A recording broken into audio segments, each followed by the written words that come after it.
Nós vamos começar então pelo capítulo 6. E eu vou começar do verso 1 ao 7, onde nós temos a escolha dos 7 diáconos. Hoje pela manhã, como eu já disse, o Rubinho ministrou sobre estes versos, de uma forma mais exaustiva. Portanto, eu vou pontuar aqui algumas coisas que considero relevantes sobre a escolha destes 7 diáconos. O texto começa nos informando que a igreja crescia em número de discípulos. E devemos nos lembrar que a igreja, naqueles dias, não tinha um templo, não tinha um lugar como este para se reunirem. Um lugar para prestarem um culto a Jesus como nós livremente podemos prestar. Era comum então nesses dias que a igreja se reunia de casa em casa, conforme você vai ler lá em Atos capítulo 2. E é claro que então você vai ter sempre pequenos grupos, porções da igreja, numa casa, num lar e outro, e assim ela ia se reunindo, mas a igreja estava em movimento crescente. Os discípulos de Jesus, eles ainda frequentavam o templo de Jerusalém. E aí em Atos 3, vocês vão ler até a história, quando eles estão indo ao templo de Jerusalém, quando então um mendigo, aleijado, é curado milagrosamente pelos apóstolos, Pedro e João foram os autores, os instrumentos dessa ação maravilhosa.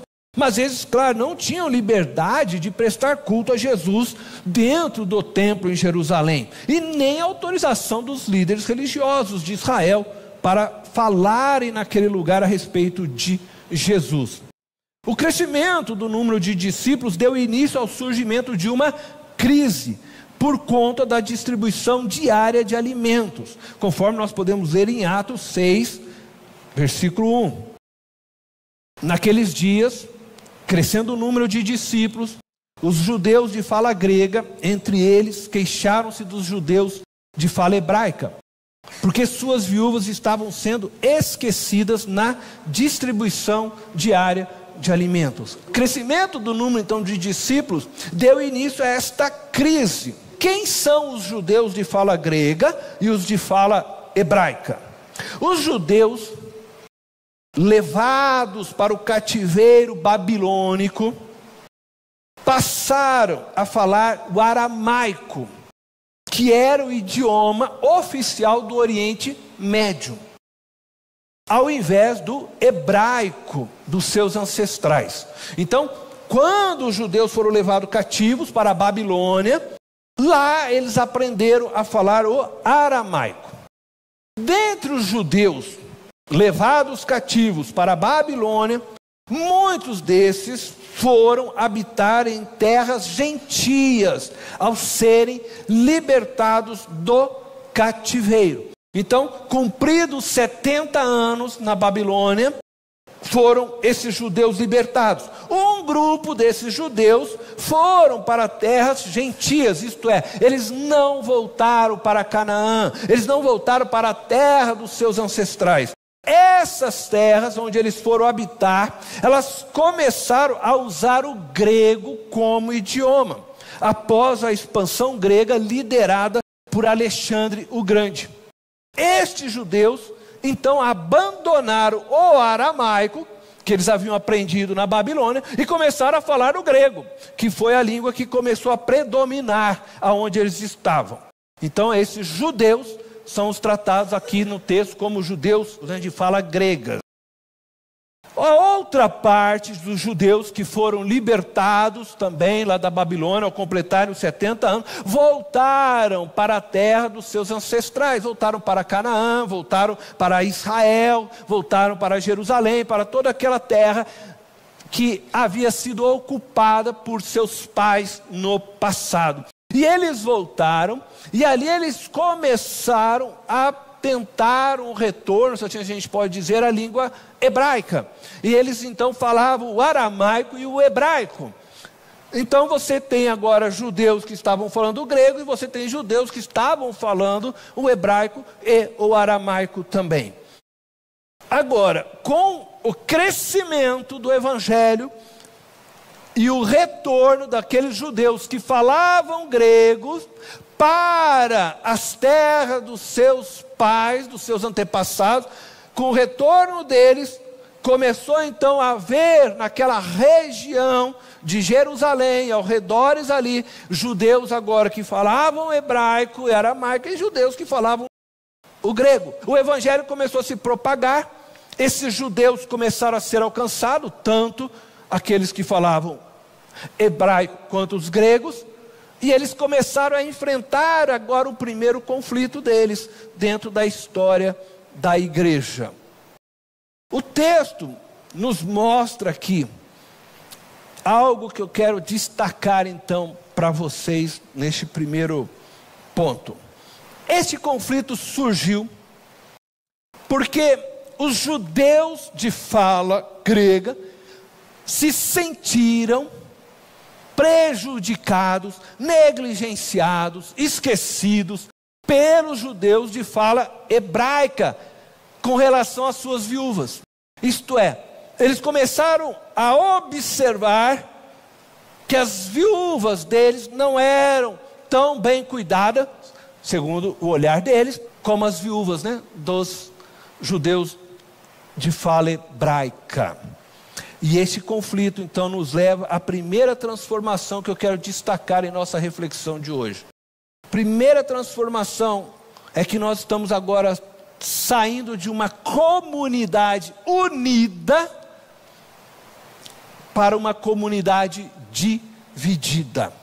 Então nós lemos em Atos capítulo 2, versículo 44, lemos também em Atos capítulo 4, verso 32, quando nós falamos destes textos, que todos os cristãos tinham um só coração e uma só mente. Havia entre eles uma unidade que acredito nunca mais houve igual na história da igreja. Eles tinham tudo em comum, dividiam a mesa uns com os outros, compartilhavam o que possuíam com aqueles que tinham necessidades, vendiam seus próprios bens para poder acolher aqueles que estavam em necessidade, de tal forma que Lucas, o autor deste livro de Atos dos Apóstolos, escreve lá no capítulo 4, no versículo 34, ninguém tinha necessidade alguma. Que coisa linda! Esta é a igreja que eu sempre falo que o sonho, a igreja de Jesus. Ninguém tinha, por quê? Porque todos estavam num só coração, numa só mente. Entretanto, o que nós estamos vendo é que o crescimento da igreja, e consequentemente o crescimento desta demanda, impossibilitou que os apóstolos dessem conta de atender às necessidades de todos. E segundo o relato bíblico, todas as ofertas eram entregues aos apóstolos, que as distribuíam segundo a necessidade de cada um. Nós não sabemos como esta distribuição era feita. O texto não nos relata isso. E nem quem as fazia. O texto diz que os apóstolos recebiam e eles as distribuíam. Mas se era eles que faziam isso pessoalmente, não sabemos dizer. Imagino que seria muito difícil. Nós estamos falando de uma igreja que não tinha um lugar para se reunir. Não dava para todo mundo, vamos levar a cesta básica, todo mundo lá, gente, para determinar. Não era assim que as coisas funcionavam naqueles dias.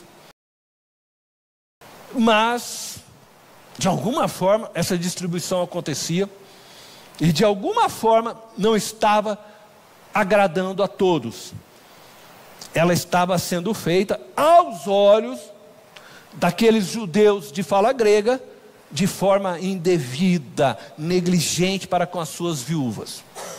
Eles estavam preocupados com as suas viúvas, e conforme já pregou o Rubim pela manhã, a queixa deles era relevante, importante, precisava ser ouvida.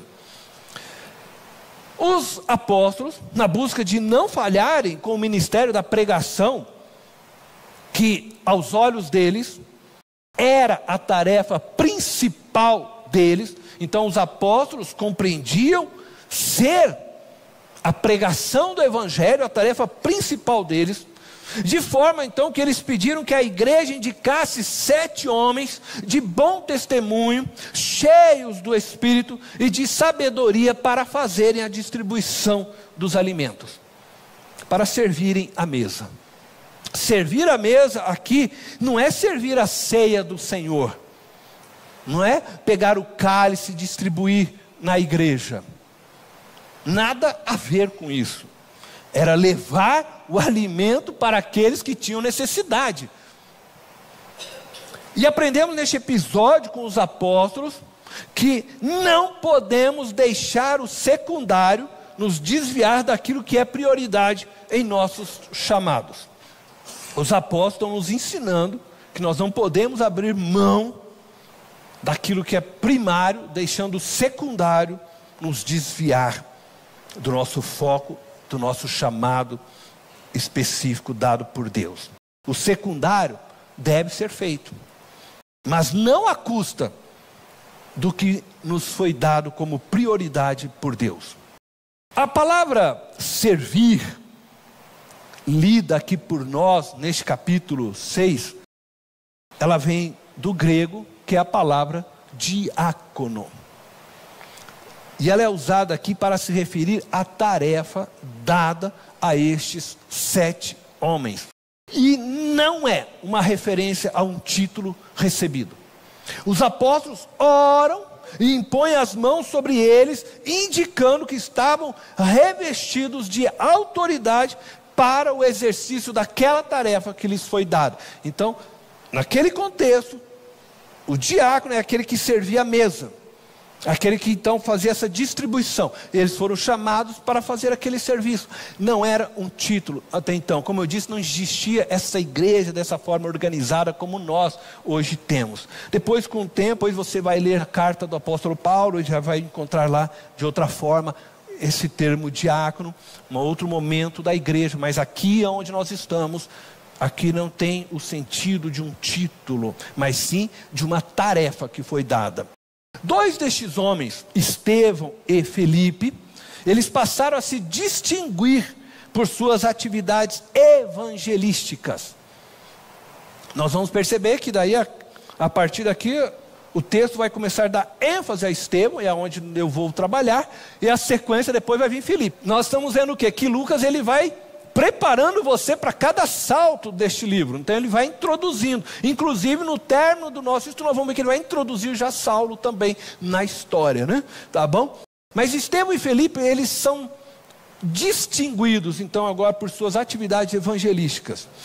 Semelhantemente aos apóstolos, e isso é muito interessante, estes 2 homens pregavam ousadamente. E diz o texto que com autoridade, muitos milagres, eles realizavam por meio, do nome de Jesus. Assim como os apóstolos.